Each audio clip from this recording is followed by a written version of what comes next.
Online food delivery company Swiggy ने देश के 5 बड़े शहरों में सुपर डेली सर्विस बंद करने का फैसला कर लिया है।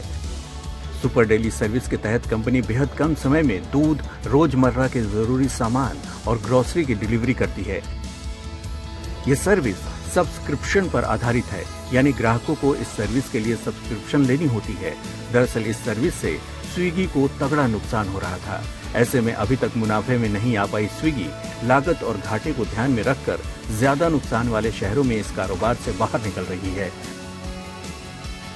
अब स्विगी की super daily service Delhi NCR, Mumbai, Chennai, Pune और हैदराबाद में मिलेगी।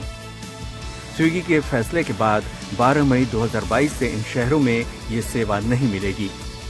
कंपनी ने नए ऑर्डर लेना 10 मई से ही बंद कर दिया है। कंपनी ने कहा है कि जिन ग्राहकों के वॉलेट में पैसे बचे हैं उन्हें लौटा दिया जाएगा। 5 से 7 कारोबारी दिन में उनके खाते में रिफंड आ जाएगा।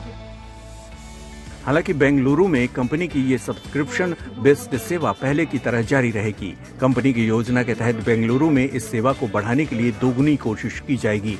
कंपनी का कहना है कि कारोबार के रीस्ट्रक्चरिंग के लिए बाकी शहरों में इसे बंद करने का प्लान तैयार किया गया है।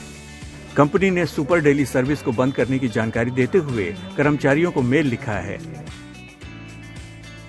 इस मेल में कहा गया है कि अब हम ग्राहकों के जीवन का जरूरी हिस्सा बन गए हैं, लेकिन ये दुर्भाग्यपूर्ण है कि हम अभी तक मुनाफे के रास्ते पर नहीं आ पाए हैं। अब हम उन बिजनेस पर पैसा और समय खर्च करना बंद कर रहे हैं जो हमारे बिजनेस को स्थापित करने के प्राथमिक लक्ष्य से हमें दूर ले जा रहे हैं। मेल में आगे कहा गया है कि बाजार के हिसाब से खुद को स्थापित करने के लिए जरूरी है कि हम इस तरह से खुद को संगठित करें जिससे हमें अपने टारगेट को हासिल करने में मदद मिले। हालांकि ग्राहकों को इस सर्विस के बंद होने से ज्यादा मुश्किल नहीं होगी। बाजार में बढ़ते मुकाबले के बीच अब कई ऐप आधारित कंपनियां इस तरह की सर्विस मुहैया करा रही हैं।